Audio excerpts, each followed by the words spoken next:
Two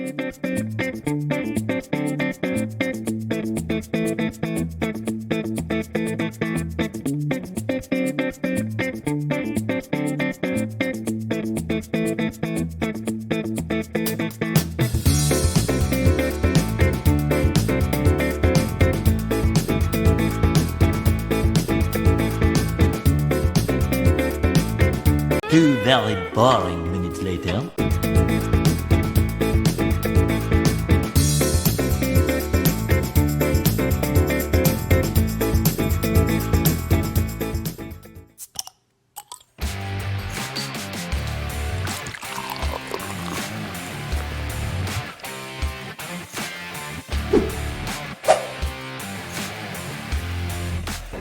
Bottoms up!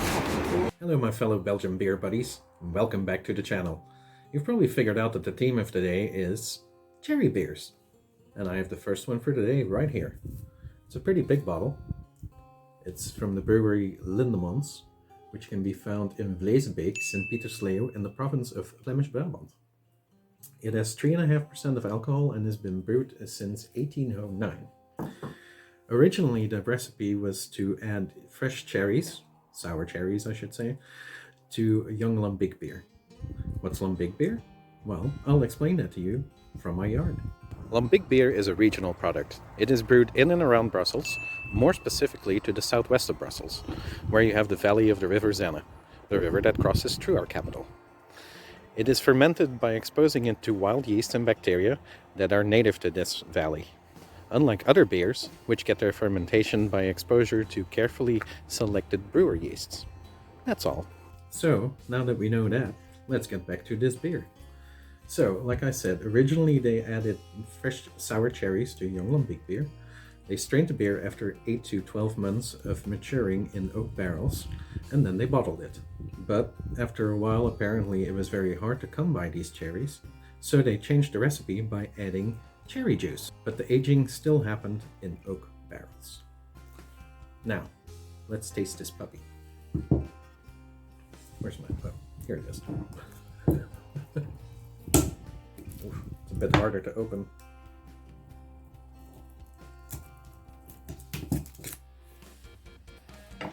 I did not account for a cork being in here. I'll be right back. A few minutes later. Alright, I'm back. And the cork is gone. Alright. I don't really have a Lindemans glass, but a crystal glass will do.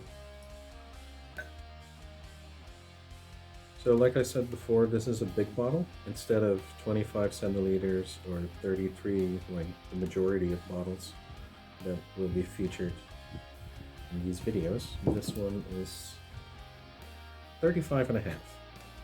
And like I said before, it's pretty light at 3.5% of alcohol. Let's put it back here.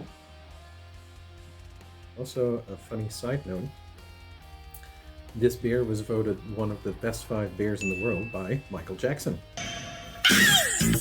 Yeah, not that Michael Jackson. You were thinking about the beer. Cheers.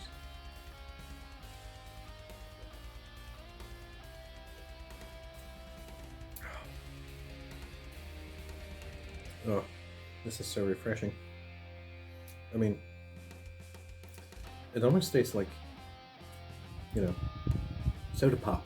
Soda pop! Big fresh can of soda pop!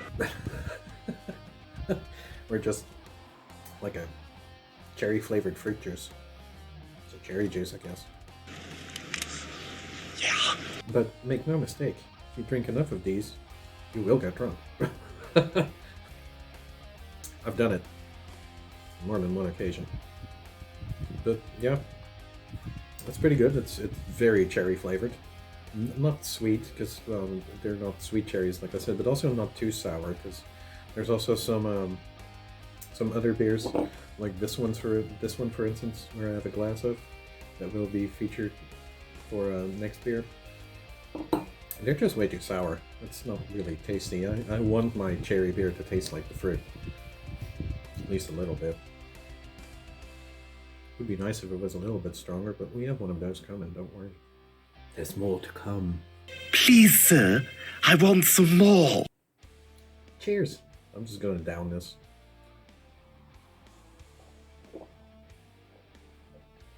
that takes me back to when I was 16. Yes, the drinking age is 16 here. And well, this is pretty much what I would order in the bar anyways, because I don't know, I needed to warm up a little bit to normal beer, so this was a good stepping stone. I've had many fun times with my Kriek beer. You know, the aftertaste is a bit sour, but like, you know, good sour. Very fruity. It's a very, very nice little beer.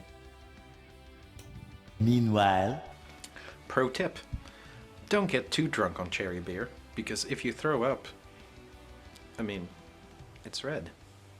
Ew. Yeah, ew. So there was a fun little amuse-bouche, let's name it that, because now we're going to go to the appetizer, which is another Kriek beer. It is called Kriek Brut, and it's made by the brewery of Liefmans, which is even older than the brewery of Lindemans. This one was founded in 1679, but is now part of Duvel Moordgat. As you might remember from the first video, we covered Duvel 2, which was very fun. God, I love beer. The brewery still exists, of course, and it can be found in the East Flemish town of Oudenaarde. It's aged for 1.5 to 2 years, and for every 100 liters of this beer, they use about 13 kilograms of fruit. So they still actually use the process of putting fresh fruit with, I also guess, Lambic beer. It was a bit hard to find info on this beer, but Nice. well, without any further ado, let's open it up and have some. So I'll be using a different glass than Liefmans do, because I simply don't have one, and I hardly ever drink this beer, which is trying to get out of its bottle already without me doing anything. Naughty, naughty beer. Oh, wicked, bad, naughty, evil Zoot! But anyways, I'll be using Moortsebit, which I already mentioned before. I hope that this beer is better than Moortsebit, because it's not really my favorite. But, well, there's only one way to find out. Ooh, this is way more dark red than the other one. The other one was like red, you know? Alright. Surprised it smells like cherries. Alright. Cheers.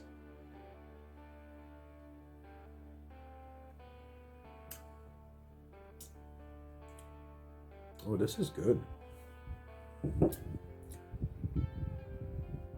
And well, it's the first taste is better, but then the aftertaste is a bit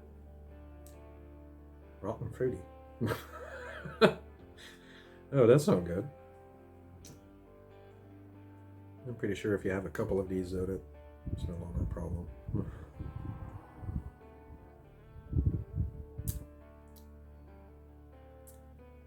It definitely tastes more like beer now.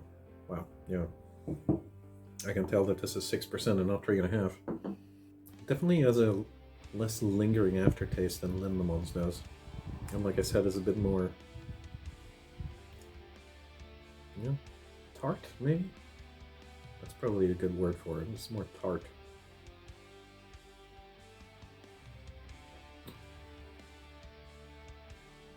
It's not bad, though. I really don't get why they were always advertising this with like Liefmans on the rocks. So beer on ice, I guess. I never really wanted to figure out what they actually meant by it, because it just grossed me out. So yeah, I would not do that. That's like, you know, like your good old white wine spritzer that you can get somewhere in the States.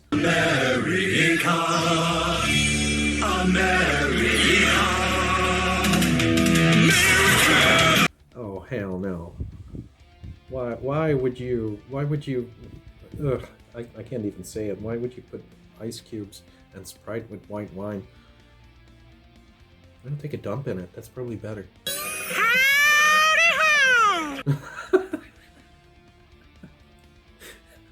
You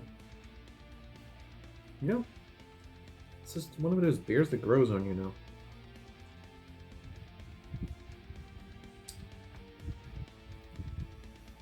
Yeah, even if there are a couple of tastes, it's already not that rotten fruity anymore. Which is a plus, yes. Yes, rather. So yeah, for a comparison, I would say that Lindemann's has more real cherry flavor and a better aftertaste. This one tastes better initially, but the aftertaste is, well, it has to grow on you. And it does. Like I said, a couple of these and you won't care anymore. Addendum, when you burp after this beer, all the rotten fruit flavor comes back, so yeah, I'm not gonna have this anymore. Sorry, Leaf Mons. Just then. Cherry bomb. After that appetizer, it's time for the main course, and that will be this beer, Quack Rouge. It was suggested to me not that long ago by a very nice person, and it's the strongest beer of the night at 8% of alcohol. That's pretty strong for a cherry beer, so woohoo! It's brewed in the brewery of Bossteels in Bergenhout, East Flanders, where they also brew triple Carmelite. But without losing any more time, let's get to this beer. I will not be using one of the signature Quack glasses. I don't have one yet, but I will make sure I have one for the actual Quack beer, which is an amber beer instead of a cherry beer. But I could not resist including this one because it's really good. Let's open it.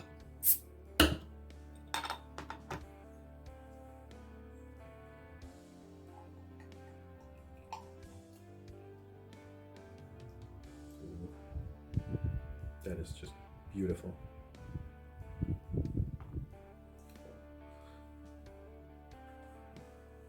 Look at that.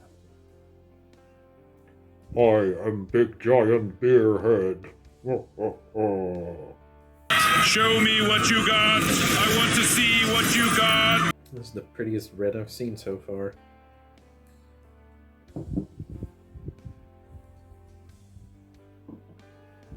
So obviously this beer will taste like cherries, but apparently also a little bit like almonds. I hate almonds. It's time to taste. Can't wait. Cheers, y'all.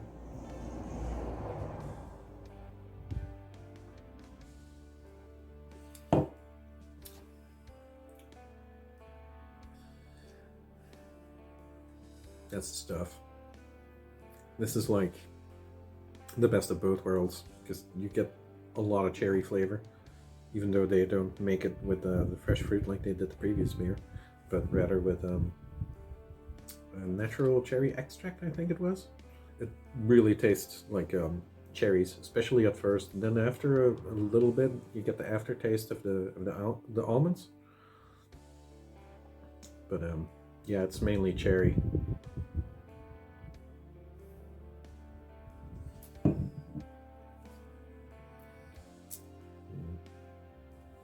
This takes me back to the first time I tasted this. That was fun. I highly recommend this beer.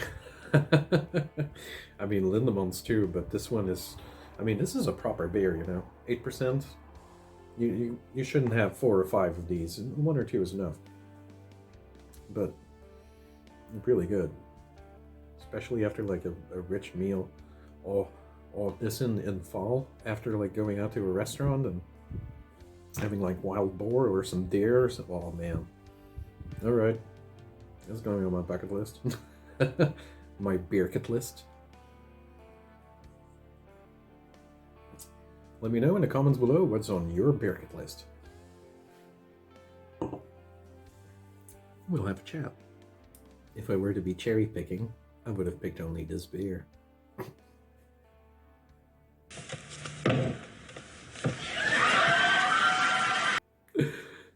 Cringe! Later that same evening. So hi, it's me again.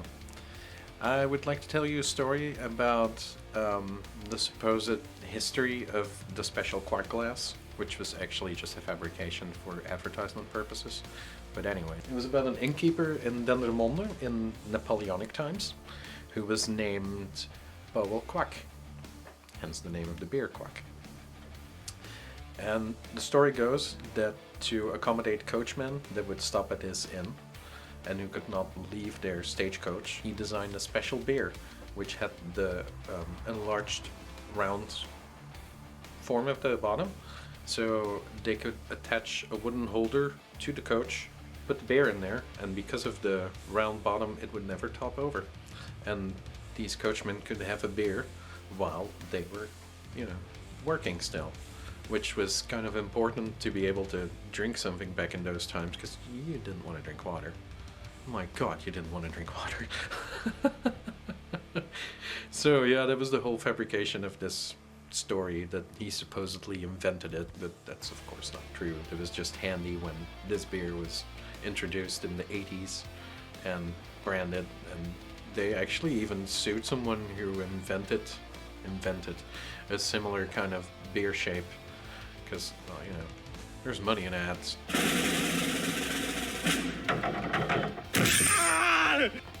So that concludes our second beer video. Thank you all for watching. I hope you enjoyed this terrific video. I cherry-ish you all. See, that's what happens when you look up cherry puns on Google. I'm so sorry, I'm gonna get shot for those. Anyways, if you like this video, then please give it a like. And if you'd like to see more videos like this, then don't forget to subscribe and turn your notifications on. It means a lot to me. Thank you, and bye!